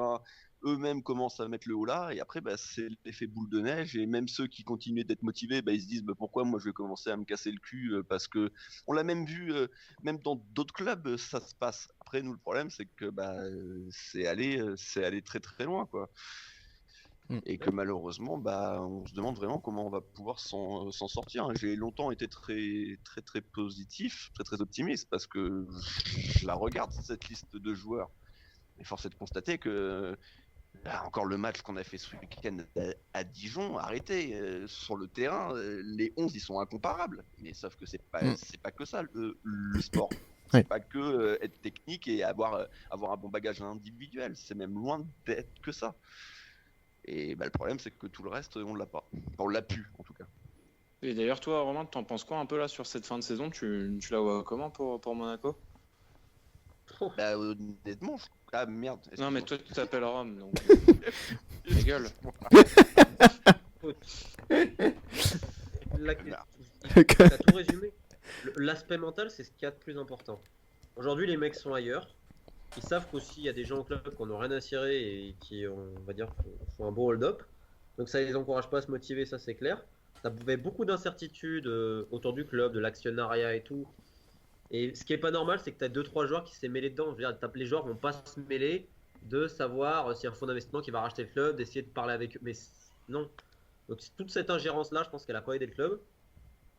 Aujourd'hui, honnêtement, je pense que Henry n'avait pas tort, tu vois, sur l'idée d'écarter des mecs. Pour le coup, je pense que ça aurait été mieux. Maintenant, il faut savoir qui. Vous avez quand même quelques retours de blessures. J'espère que Ronnie Lopez va un peu retrouver certains trucs aussi. Mm. Mais là, je pense pas que la solution c'est d'ajouter d'autres joueurs avant la fin du mercato. Je pense qu'il va falloir dégraisser pour le vestiaire aussi pour que le vestiaire vive mieux. Ouais. Parce que quand tout le monde va revenir de blessure, on va avoir tellement qu'ils vont pas jouer, ça va être la merde. Et c'est triste à dire, mais dans un championnat aussi défensif et bourrin, bah, je pense que tu vas devoir te maintenir comme ça. Parce que le match que vous gagnez avec le doublé de Falcao sur penalty, c'était à Amiens ou à Angers? Amiens. Vous avez joué comme des bourrins ce match-là. Bah ouais, mais c'est peut-être ce qu'il va falloir faire. Et aujourd'hui, il y a des mecs comme ça. Pour ça que même un Pelé, je le trouve moyen.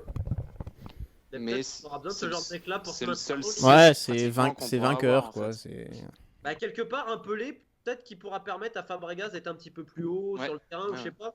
Parce que je me dis, t'as quand même Fabregas, Falcao devant, avec Ronnie Lopez. Tu te dis que c'est parce que le problème, c'est derrière surtout. Derrière, le milieu de terrain est catastrophique. Pour moi, c'est premier milieu. Et donc, je sais pas. Je pense qu'il va falloir ajouter un peu de burn. C'est triste à dire, mais j'aime pas dire ça, les entraîneurs. Mais là, je pense qu'il faut mettre les entraîneurs style Bruno Genesio, qui va te dire, ah, les gars. Je pense que c'est triste, comme tu dis, c'est pas tactique, c'est pas technique, c'est dans la tête. Oui, c'est Quels ça, sont mais les gars de l'équipe qui ont la capacité, on va dire, de faire abstraction et au moins de sortir, de se dépouiller les tripes, quoi. Il y en a pas beaucoup, malheureusement, je pense. oui, bah après. Damien, on prend quand même, enfin tous, on prend quand même une grosse majorité de nos buts sur des erreurs. Sur des erreurs énormes, parce que tu disais dans le débrief de ce week-end, et c'est pas faux, que forcément les buts, les erreurs, globalement, un Les but, buts il y a viennent toujours une forcément erreur. d'erreurs, Voilà, ouais. c'est ça. Et j'avais du mal à le mettre dans le bon sens. Il y a toujours une erreur quelque part. À part si c'est vraiment une frappe de 35 mètres qui sort de nulle part, il y a forcément une erreur à un moment. Et là, on est au-delà des erreurs.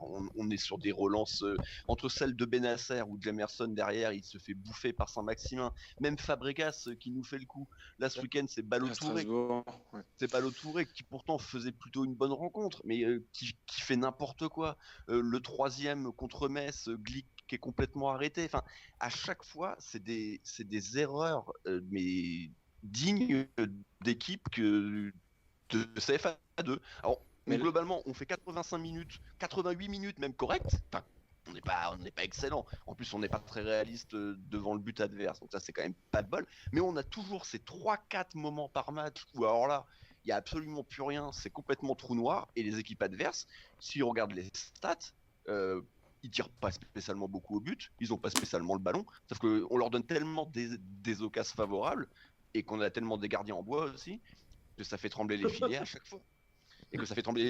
fois. Metz, ils ont 3 frappes cadrées. Ou presque. Dijon ce week-end, c'est pareil.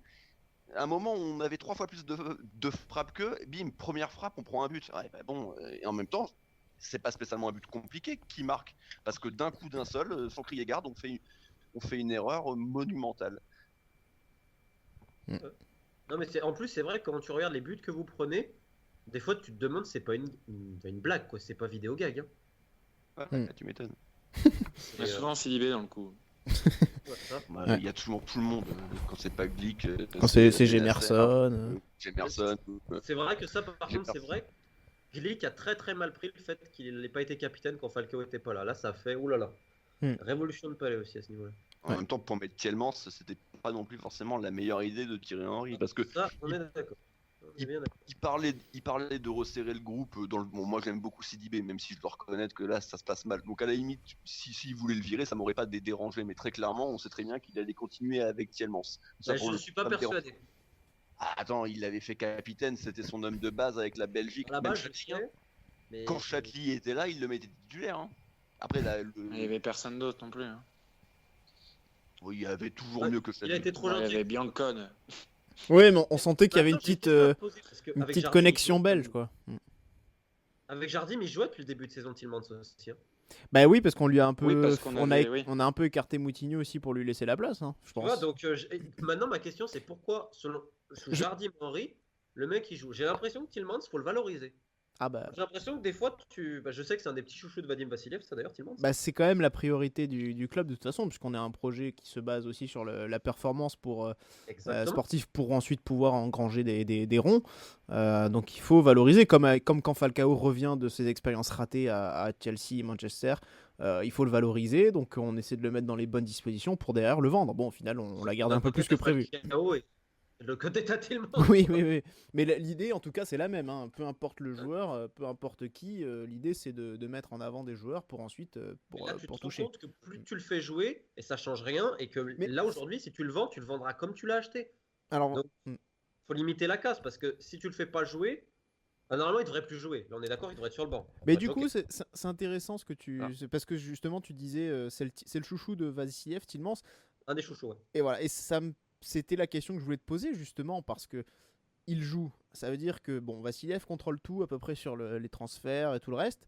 Mais est-ce qu'il contrôle aussi les choix du coach à un moment donné quand il décide de l'aligner ? Non, je sais qu'Henri comptait vraiment sur lui au début, il y croyait. Parce qu'il y en a beaucoup qui sont sur le fantasme de Tielemans d'Anderlecht. Tout le monde te dit, j'ai parlé à pas mal de recruteurs et des directeurs sportifs qui me disaient, tu l'aurais vu Anderlecht, pied gauche, pied droit. Même si c'était un niveau plus faible, tu te dis, c'est putain, une prise d'information.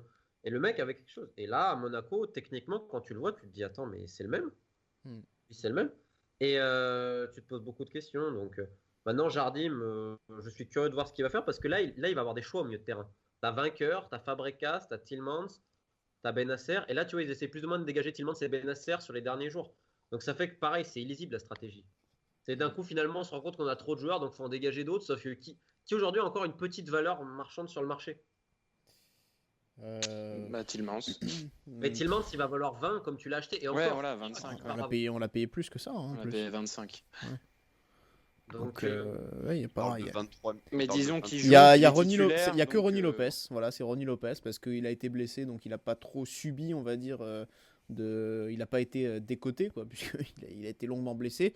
Il reste sur l'impression aussi de sa saison réussie l'an dernier. Donc lui, je pense qu'il a pris de la valeur, clairement. Mais aujourd'hui, c'est le seul, je pense. Oui, surtout qu'on l'a pas acheté. Oui, on l'a payé 10 parce que c'était vraiment une opportunité en plus. 10, voilà. Mais t'inquiète que même un Jean-Eudes Daoulou, là, en Angleterre, on peut le refourguer à 10 millions sans aucun problème. Oui, mais c'est con parce qu'on a pris 14, lui. Oui, bah alors, tu peux le refourguer 14 sans aucun problème. Hein. Un club anglais, alors là. Ouais, mais pas forcément, parce que. Et Barreca, vous allez faire quoi ? Ça parlait d'un prêt au Genoa il y a quelques semaines de ça, mais je suis pas sûr que ça va se Tu te rends concrétiser. compte le fiasco de quand même de Aoulou, Pelé, Barreca, que vous avez mis 40 millions quand même. Grand Cyr, oui, on peut. La liste est longue. Hein. Ah oui, Vous non, avez pris aussi mais. le latéral de Saint-Etienne là qui est jeune. Ronald, Pierre Pierre Gabriel. Gabriel, Il est blessé 6 lui, millions, quand depuis 6 mois. Il est revenu dans le groupe. qui, là. qui est meilleur que Sidibé. Non, on va dire que s'il y a un latéral droit qui doit jouer, ce serait lui. Mais bon. Non, mais c'est terrible. Ouais, On encore sait qu'il a une dû fois, faire 4 je- matchs cette saison. Quoi. Non, mais il y a un tas de joueurs qui sont. Il y a le Endoram, on l'a plus revu. il a Il été s'est fait il est- fracasser oui, c'est- par un motard. Il a été beaucoup blessé aussi. Oui, non, mais Ouais. voilà, pareil, c'est un joueur, on le voit plus du tout. Touré, Almami Touré, porté disparu. Et lui, pour le coup, lui, on sait, parce que lui, on l'a même vu dans une équipe qui tourne. Moi, tous ces mecs-là, là, que quand même, j'aimerais bien les voir dans une équipe qui tourne. Yana, on les a vus. L'année du titre, c'était des joueurs pas des cracks, genre Almami Touré. Yana, on les a vus l'année dernière, et d'ailleurs, ils jouaient pas énormément, et quand on les voyait, c'était pas terrible. Là, de toute façon, là, tous les joueurs qu'on voit depuis 6 mois, vous pouvez me dire, là, ceux qu'on a pris cet été, ils sont pas bons. Ceux qui étaient là avant, ils sont pas bons non plus. Ils sont tous mauvais. Les 30 qu'on a vus depuis le début de l'année, il y en a pas un pour sauver l'autre. Alors, il y a eu Benaglio qui, à peu près sur le début de saison, nous a à peu près sorti, et encore, en fait, il nous empêchait surtout d'en prendre 7, et on en prenait que 3. Mais ils sont tous nuls. J'ai quand même pas envie de croire qu'ils soient tous nuls, comme nos recrues. Qu'on se soit trompé sur certains joueurs, ok. Mais voilà, je pense quand même qu'il y en a plusieurs qui quand même ont des beaux potentiels, et j'aimerais bien les voir dans un autre contexte. Contrairement à, par exemple, actuellement, ce qu'on a vu dans un autre contexte, c'était l'année dernière, et ça n'allait pas déjà. Donc, Golovin, voilà. j'aimerais le voir dans un autre contexte par exemple. Golovin, voilà, par exemple aussi. Évidemment, qu'il est nul depuis le début de l'année. Mais encore une fois, ils sont tous nuls. Les 30-35 joueurs qu'on a, qu'on a vu depuis le début de saison, il n'y en a pas un pour sauver l'autre. À part... et encore, non, même pas... Parce que là, tout le monde dit Badiachil, c'est pareil, hein, ça fait 2-3 matchs, mais qu'il n'est pas bon derrière. Donc, Il a 17 ans, tu vois, à la rigueur, lui encore, il a les circonstances atténuantes. Mais encore une fois, je lui en veux pas spécialement. Ouais, Mais ce week-end, il a pas été bon. Il a pas été bon. Alors, c'est mignon, il a pleuré à la fin du match, ok. Mais dans l'absolu, il a pas fait un meilleur match que Glick ce week-end. Non, c'est pas vrai. Il a Ils ont pas été été nuls plus tous mauvais les que deux. Glick non plus. Il a pas été non plus moins mauvais. Il était un peu meilleur quand même, quoi. Et puis au milieu des deux, t'as Naldo qui a été dramatique. Mais bon, ça saute. Ouais, ça c'est. Mais on dirait, tu sais, tu fais un casting soit pour de personnes un peu, tu vois, défaillantes, qui ont tous des problèmes. Je dirais que c'est l'association des... Tu sais, c'est pas des alcooliques anonymes, là, mais l'association des joueurs qui sont devenus anonymes. C'est terrible. S Monaco Football Cotorep. J'ai pas envie de... Voilà, de dire que c'est bon, ils ont plus aucune valeur marchande. Même Henrich, c'est pas un mauvais joueur, je pense. Mais je pense aussi que ça peut être un bon joueur, mais encore une fois, et c'est ce que faisait très bien Jardim pendant 2-3 ans, mais parce qu'on avait aussi un noyau qui était un peu plus solide, et il faisait rentrer ces mecs-là petit à petit. Même un Bernardo Silva, il a mis du temps avant de le faire jouer. On l'avait vu là, ces 10-15 premières minutes en Ligue des Champions. On avait vu qu'il avait du ballon. Malgré tout, il l'a pas fait jouer tout de suite. Il a attendu un peu. Mbappé aussi, ouais. Mbappé, là, le problème, c'est qu'on est obligé de tous les lancer en même temps. Et parce qu'on n'a plus que ça. En fait, il n'y a plus rien qui tourne. En fait, on se dit tous, ils sont tous nuls. Mais là, je vous le signe, même si on avait encore... Là, si Bernardo Silva revient demain dans le même collectif, et on dira tous, oh il est devenu nul, Bernardo Silva. Ce qui le prouve, c'est finalement c'est le retour de Lopez. Lopez, il fait pas vraiment de différence en fin de compte. Là, il est pas très bon en ce moment. Alors, il percute, mais c'est vrai que il a du mal à se montrer décisif parce que c'est le reste de l'équipe aussi qui suit pas. On est d'accord, hein, bien sûr. C'est collectif. Quand tu joues avec Silla, ça doit pas être facile, par contre. On dit Fabregas, mais le pauvre, t'imagines devant lui. Il a Silla, alors ça va, Grand Cyr est plus là, putain, mais s'il avait Silla, Grand Cyr, à niveau appel de balle, je crois que là. Lui, pour le coup, Silla, je pense que oui, lui, c'est pas une histoire de contexte. C'est qu'il est juste mauvais. Mais dans une équipe qui tourne, il te mettra 5-6 buts. Oui, comme Cario, hein. L'année du titre, il met sa petite dizaine de buts, hein. Voilà. Cario, c'est pour toute compétition confondue. Il y en a d'autres. Tu mets Falcao dans un club qui tourne, il met 25-30 buts dans la saison sans problème. Ouais. Ah oui, c'est tout. Bah oui. Mais oui, et en plus avec Falcao, pour le coup, je pense que c'est un des seuls quand même qui qui tient à peu près la route depuis le début de saison, malgré Mais qui en ces plus 2-3 pénaltys c'est ratés pas aussi c'est pas en caché début en de saison, plus. qui nous ont coûté cher. C'est le seul cadre pour le coup qui s'est pas planqué en fait compte. Et ce qui Non, est il s'est pas emmerdant par planté. contre avec lui, c'est que des fois je regarde les matchs et je me dis, c'est le seul qui arrive à garder la balle parce que techniquement il reste quand même propre. Mais le problème c'est que s'il fait ça et qu'il décroche, il n'y a plus personne devant. Donc Ouais. c'est un peu problématique. Et puis le mental, pour revenir aussi à ça une dernière fois, il y a une histoire de vase communicant aussi. C'est-à-dire que nous, on n'est pas bien mentalement, mais les équipes adverses aussi ne nous jouent pas de la même manière. Il y a encore Exactement. 2 ans, ou même l'année dernière, les équipes elles rentraient sur le terrain en se disant, bon, c'est pas Paris certes, mais c'est quand même Monaco, on va bétonner, On va était prendre craint, le ouais. risque. Maintenant, les mecs qui rentrent sur le terrain en se disant, oh putain, dès qu'on les presse un peu, ils sont en panique. Donc, et puis bizarrement, ça marche. Et ça, c'est valable dans tous les sports, spécialement dans les sports individuels, mais également dans les sports co. Nous, on n'est pas bien et en plus, on fait moins peur. Donc, les équipes adverses, elles jouent mieux, ce qui est complètement, en plus, ce qui est con, parce qu'en fait, peut-être que si elles jouaient comme ça à chaque fois, elles auraient plus de chances de nous battre. Quand ça marche, il n'y a pas de problème, mais dès que ça va pas, bah forcément, il y a des Ouais, petits ça- problèmes. Ouais, il y a beaucoup, il y a Et c'est aussi. surtout que le club, quand tu vois tout ce qui est sorti dans la presse, tu te dis au bout d'un moment, il y a vraiment des gens qui avaient envie que Ribot en prenne plein la gueule, etc. Je vais pas le défendre. Hein. Là, je veux dire, tout le monde sait ce qui se passe, il y a de la justice, etc. Mais Ouais. ça aide pas forcément le club non plus, la sérénité, tu vois. Ouais, et puis et- il y a toutes ces rumeurs de vente, de reprise, ça aussi.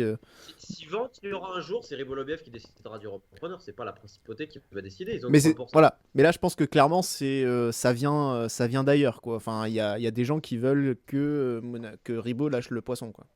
Ah, mais évidemment, et ils essayent de mettre la pression. Moi, je peux te dire une anecdote. Mais t'as les gens de Monaco qui ont envoyé des messages à des gens du club en disant qu'il faut pas oublier qui est le patron. Que c'est bien beau les Russes, mais qu'il faudra pas oublier au moment où ça va changer. Bonne journée. Là, ils ont reçu des messages comme ça. D'accord. Des messages, il fait beau à Bruges en ce moment de l'année. En mode, non, mais je te dis, c'est Dallas. T'as l'impression qu'il y a J.R. Ewing qui va sortir du placard. Et par contre, il y a eu des vraies offres pour le club que Ribolobiev a repoussé ces derniers mois. Maintenant, parce que la personne qui voudra racheter le club va quand même falloir aligner de l'argent. Hein. Oui, parce qu'il est en plus avec le centre de performance qu'il est en train de construire, l'aménagement du stade avec les loges, etc. C'est vrai qu'il est en train de valoriser tous les actifs, comme on dit. Exactement. Donc, de toute façon, pour tout ce côté gestion, on va pas prendre un milliardaire Oui. à faire du business. Hein. Oui. Et déjà aussi, Bruno Scropetta, ça, c'est typiquement le genre de personne. Je pense pas que ça fait spécialement du bien à l'AS Monaco. Surtout quand tu sais ce qu'il a fait au PSG. Quand même, Oui, je me oui. rappelle que Griezmann lui avait mis une tarte quand même dans un restaurant, le bon Mouillou Matthias Griezmann. Ah oui. Parce qu'en gros, Griezmann lui reprochait d'être comme de se prendre pour un joueur, quoi. Genre, c'était lui la star, tu vois. Ça m'avait toujours Ah fait bah rire. on sait qu'il aime bien les caméras. Il est toujours à l'affût quand il y a un petit truc. On le voit souvent apparaître. Hein. Il est là. Hein. Il aime bien se montrer. Ça. Mais oui, enfin voilà, nous on est récent, on va dire, dans le paysage médiatique, en tout cas de supporters de l'ASM, mais on est déjà passé par d'autres sites depuis pas mal d'années quand même, avant cette aventure de Radio Diagonale. Et voilà, on sait, Scropetta, on connaît le loustic, on a déjà eu affaire à lui, quoi. Mais bon, c'est pas une surprise alors. C'est ça. Enfin bon, voilà. Demain, il y a match. On en saura plus demain soir déjà. On va voir la compo. Ouais. Bah on verra, oui, effectivement, les On choix va de voir Jardim. que Badiachil ne sera pas titulaire. Non, et là, Malheureusement. s'il le met pas, c'est que vraiment, par contre, c'est scandaleux là. Par contre. C'est terrible, il faut qu'il prenne en considération le fait que c'était lui qui participait et qui a permis à Monaco de se qualifier. Ouais.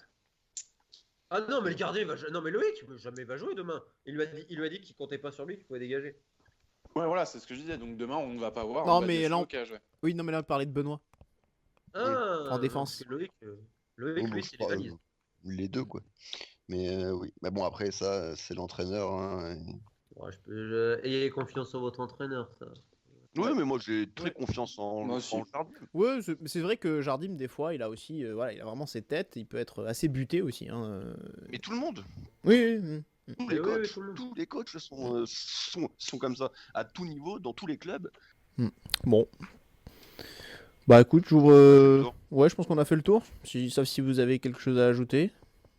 Romain, tout ce que tu as dit dans ta vidéo là que tu as publié, tu as tout livré ce soir ou tu en as gardé un petit peu? Non. C'est pour permettre, parce que bon, vous, c'est dirigé à des fans de l'ASM, c'est aussi pour permettre à des gens qui justement ne suivent pas l'ASM au quotidien de comprendre un peu mieux certains trucs, et toujours de remettre un peu dans le contexte. Donc non, je sais pas si j'ai tout dit. Après, j'ai tellement d'histoires, d'anecdotes à la con que putain, je pourrais en faire un roman, sans déconner. Et, j'en garde surtout beaucoup sur le coude parce que j'ai certains trucs à vérifier encore et tout. Donc, Oui, oui, oui. c'est toujours le parcours du combattant, mais c'est assez épique, on va dire, l'AS Monaco actuellement. Parce qu'il faut faire toujours le tri entre le vrai et le faux, parce qu'il y a beaucoup de gens qui essayent de parler au nom de certaines personnes. Il faut toujours se méfier de ça. Ouais, ouais. Quelqu'un parle, c'est que souvent il a un intérêt. Alors pourquoi il parle? Souvent c'est pour baiser un autre. À 95%, donc il faut avoir conscience de ça. Après, il faut voir le truc. Mais... Ouais, ouais. À Monaco, j'ai la chance d'avoir un peu les versions de tous les côtés, donc ça va, j'arrive à peu près Oui, du coup, en recoupant, ça permet de voir Oui. un petit peu démêler le vrai du faux. Bah écoute, en tout cas, merci beaucoup Romain, hein, ça nous a fait très plaisir de t'avoir. Et De rien. avec plaisir. Voilà. On espère que tu vas encore pouvoir nous délecter de pas mal de vidéos sympathiques, révélations sur ta chaîne YouTube. Donc on invite évidemment, bon je pense que de toute façon tous nos auditeurs ou la Ouais, ça, grande tout majorité le monde te doivent, connaît, hein, voilà, bien doivent quand même sûr. te connaître. Bah, surtout en plus depuis que tu avais parlé récemment cette saison et même un petit peu avant de l'ASM Ça déjà. passe sur Jardim, je m'étais pas trop planté, ça va quand même. C'est vrai, on s'en souvient.